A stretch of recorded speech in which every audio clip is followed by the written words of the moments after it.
नमस्कार। मैं अनिल गुप्ता से आचार्य भौतिकी राजकीय महाविद्यालय अजमेर के भौतिक विभाग से BSc third year physics first quantum mechanics and spectroscopy में जो इतने दिनों से व्याख्यान चल रहे थे उसमें हमने पाठ्यक्रम का जो इकाई 1 है कल उसके द्वितीय अध्याय को भी पूर्ण किया है और अब इस द्वितीय अध्याय में विश्वविद्यालय परीक्षा की दृष्टि से जो प्रश्न महत्वपूर्ण हैं और जो कंसेप्ट को समझने में सहायक होंगे ऐसे कुछ कंसेप्चुअल प्रॉब्लम पर विचार करते हैं। पहला जो प्रॉब्लम लिया है वह है बेसिकली 4 प्रॉब्लम्स का है और उसमें हमने बात की है कि हम ये सिद्ध करें ये दिए गए ऑपरेटर हर्मिशियन ऑपरेटर होते हैं। पहला जो पार्ट है वो मोमेंटम का है, दूसरा पार्ट लाप्लासियन ऑपरेटर का है, इसमें तीसरा पार्ट एनर्जी का ऑपरेटर है जो IH क्रॉस DDT होता है और चौथा जो पार्ट है वो हैमिल्टोनियन का है। आपको ध्यान है कि जो हैमिल्टोनियन होता है वह काइनेटिक एनर्जी और पोटेंशियल एनर्जी के सम से दिया जाता है। हमने इन चारों ही प्रॉब्लम्स को सॉल्व किया है। जैसे देखिए, मान लीजिए कोई 2 बेलविए फंक्शन है साई और फाई।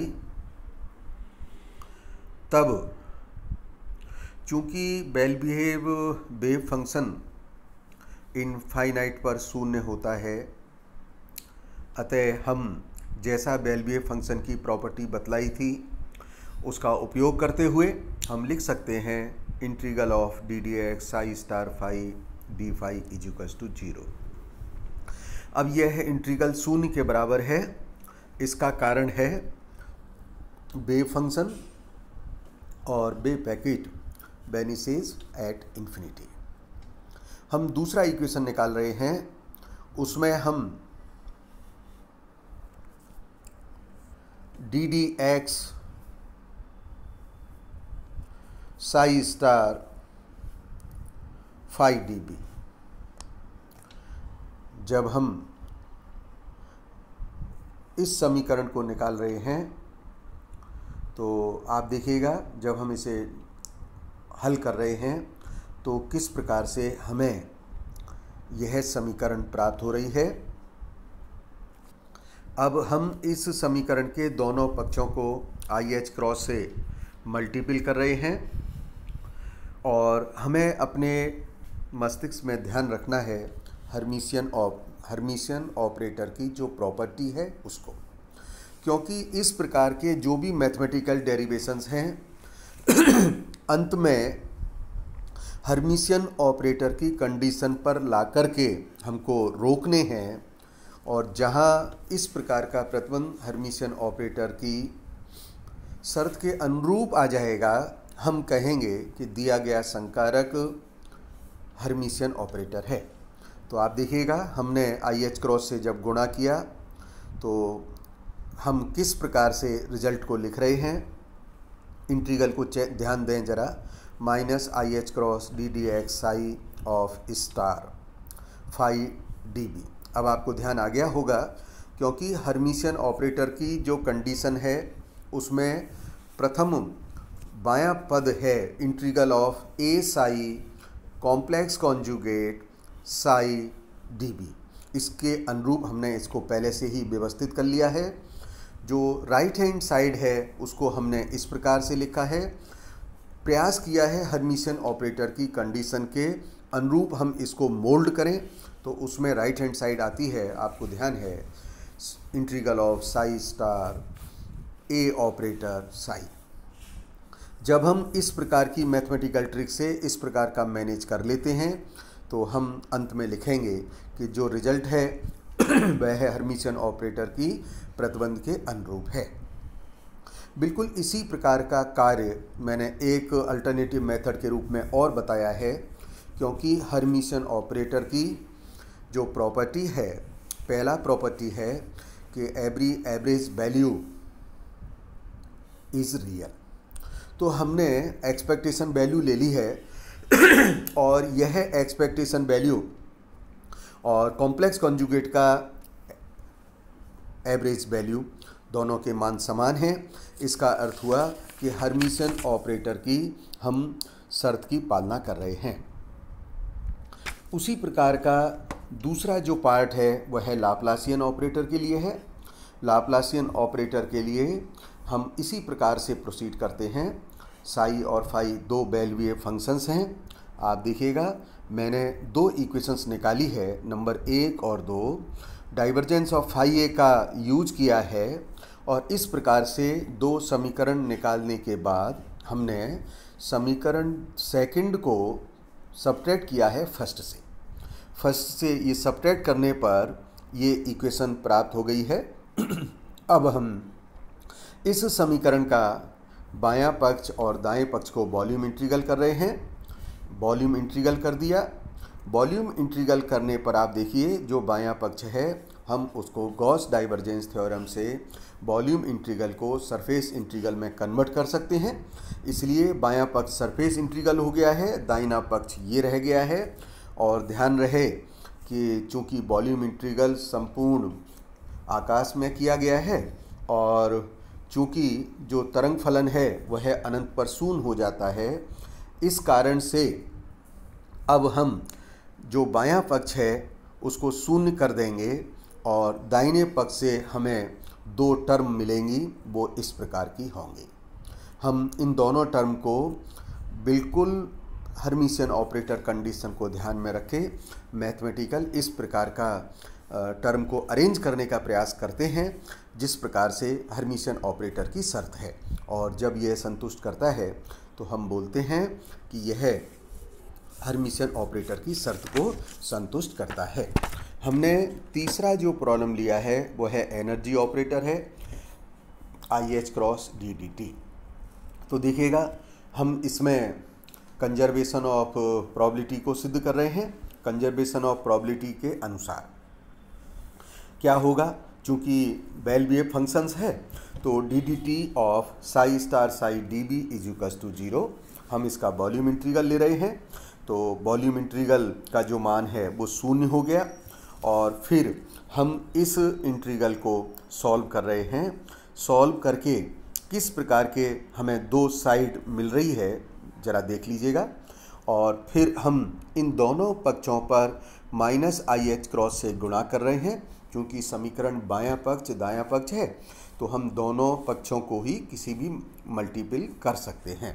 -IH क्रॉस से मल्टीपल कर रहे हैं और फिर हम इन टर्म को हर्मिशियन ऑपरेटर की जो शर्त है उसके अनुसार व्यवस्थित कर रहे हैं। चौथा जो पार्ट है हर्मिशियन कंडीशन सिद्ध करने के लिए वो हैमिल्टोनियन है। तो आप देख सकते हैं जो हैमिल्टोनियन है उसको काइनेटिक एनर्जी और पोटेंशियल एनर्जी के सम से लिखा जा रहा है। पोटेंशियल एनर्जी और काइनेटिक एनर्जी में जो ऑपरेटर आ रहा है वह डेल स्क्वायर है, यानी लाप्लासियन ऑपरेटर है। और अभी हम ये सिद्ध कर चुके हैं कि लाप्लासियन ऑपरेटर एक हर्मिशियन ऑपरेटर है। अतः इस हैमिल्टोनियन में सिद्ध करने के लिए जो पद हमने कार्य किए हैं वो सभी हर्मिशियन ऑपरेटर के हैं। अतः हम कह सकते हैं कि जो हैमिल्टोनियन है वह भी हर्मिशियन ऑपरेटर होता है। छोटी छोटी कुछ प्रॉब्लम्स लिए हैं आप देखिएगा, और ये प्रॉब्लम्स वो हैं जो परीक्षा में पूछे भी गए हैं। अपने को सिद्ध करना है कि d² dx² -x² का आइगन फलन e⁻⁻x² (2) है और आइगन वैल्यू का मान बताएं। ऐसे जिस प्रकार के भी प्रश्न हैं उन सभी प्रश्नों में आइगन वैल्यू इक्वेशन हमें हेल्प करेगी, और आइगन वैल्यू इक्वेशन होती है capital A psi is equals to small a psi. Small a eigen value है।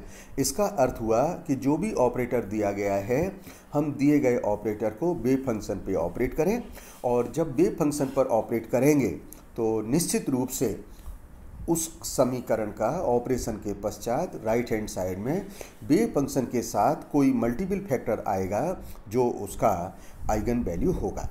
जैसा कि देखिए मैंने इस समीकरण को हल किया है।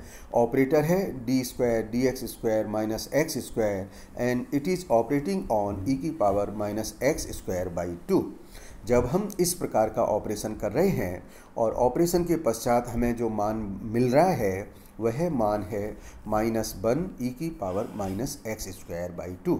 तो वेव फंक्शन ई की power minus x square by 2 left side में है, राइट साइड में आ गया है, और इसका जो मल्टीपल है वह -1 का फैक्टर है। इसका अर्थ हुआ कि इस आइगन वैल्यू का मान -1 है। हम कम्यूटेशन रिलेशंस कल कई प्रकार के किए थे, उसमें हमने एक्स पी एक्स का किया था, एंगुलर मोमेंटम की भी एक्सरसाइज की थी, काफ़ी रिग्रस एक्सरसाइज कल हम कर चुके हैं। परीक्षा में एक प्रश्न पूछा गया है, सिद्ध करें कि फ्री पार्टिकल के लिए हैमिल्टोनियन तथा पी एक्स क्रम विनिमय नियम की पालना करते हैं। क्रम विनिमय नियम की पालना करते हैं, इसका मतलब हुआ commutation relation of H P x हमको डिटरमाइन करना है, और जब अगर ये उस नियम की पालना कर रहा है तो ये रिजल्ट शून्य आना चाहिए।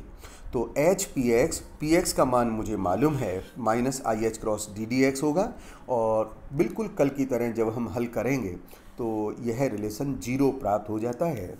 इसका अर्थ हुआ कि H कॉम्यूट विथ PX।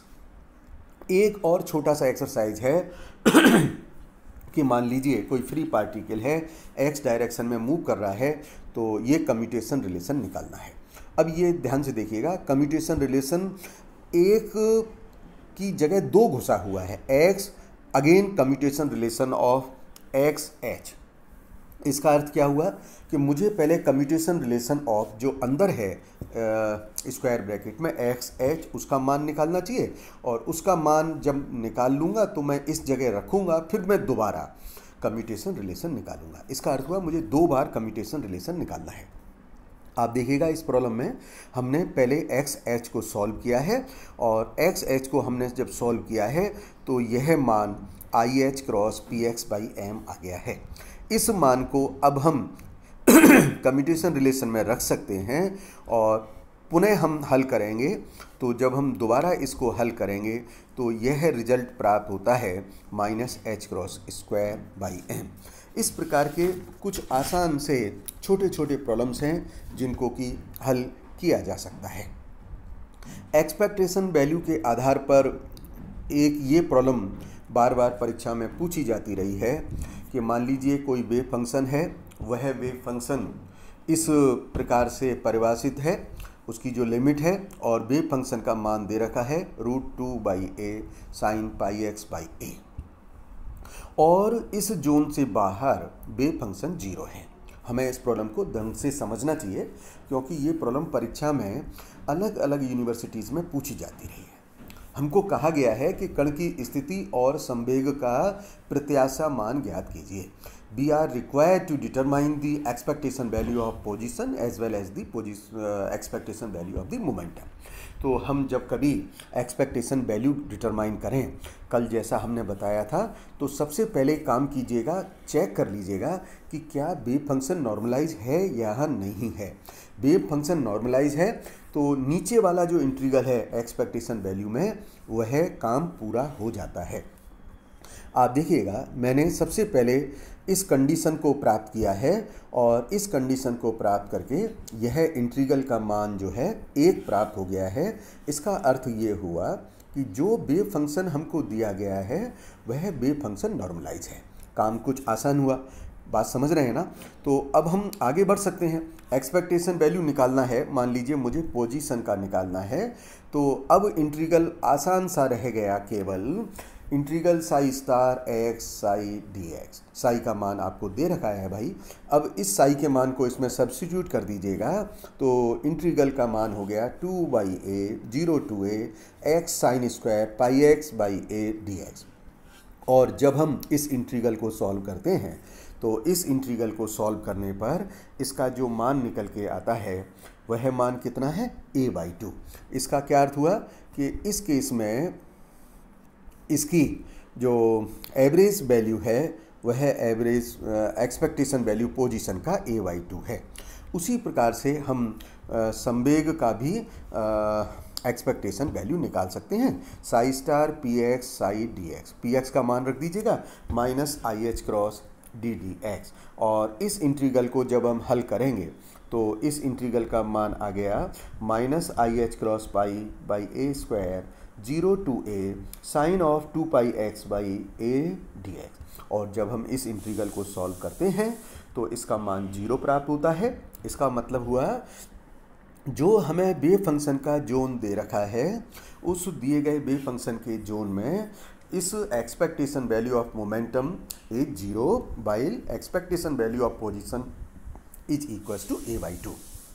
अब देखिएगा क्वेश्चंस को कई बार किस प्रकार से घुमा जा सकता है। यही सेम क्वेश्चन के लिए अब कहा गया कि वेव फंक्शन में जो है उसको a sine n pi by x दे रखा है। वेव फंक्शंस की जो कंडीशन है पूर्व की भांति है। अब यहाँ पर हमें नॉर्मलाइज फैक्टर नहीं दे रखा है, a के रूप में दिया है, उसका मान निकालना है। आसान सी बात है, नॉर्मलाइज कंडीशन का प्रयोग करेंगे। Integral psi psi star d x is equals to 1। तो इस प्रकार से हम नॉर्मलाइज कोफिशिएंट का मान निकाल सकेंगे। इसी प्रकार से एक प्रॉब्लम जो दी गई है बिल्कुल सेम वेव फंक्शन है और उसमें कंडीशन भी वही है और उसमें कहा है कि 0 is lesser than x less than a/2। इस जोन में प्रायिकता ज्ञात कीजिए। अब आप देखिए प्रॉब्लम्स कितने आसान हैं और जो पूछा जा रहा है उसको करते चलिएगा। कॉन्फिडेंस रखना है, घबराना नहीं है, आगे बढ़ते चलिएगा। प्रोबेबिलिटी पूछा गया है, प्रोबेबिलिटी निकालिए p साई स्टार साई। अब लिमिट दे रखा है 0 to a/2, इंटीग्रल कर दीजिए। जब हम इंटीग्रल करते हैं तो इस प्रकार की प्रोबेबिलिटी का मान 1/2 निकल के आता है। कुछ श्रोडिंगर इक्वेशंस पर और भी प्रॉब्लम हैं, उनको हम कल हल करेंगे। क्वेश्चंस पेपर से नोट करते हैं, उनको हम कल हल करेंगे और फिर हम द्वितीय इकाई में प्रवेश करेंगे। धन्यवाद।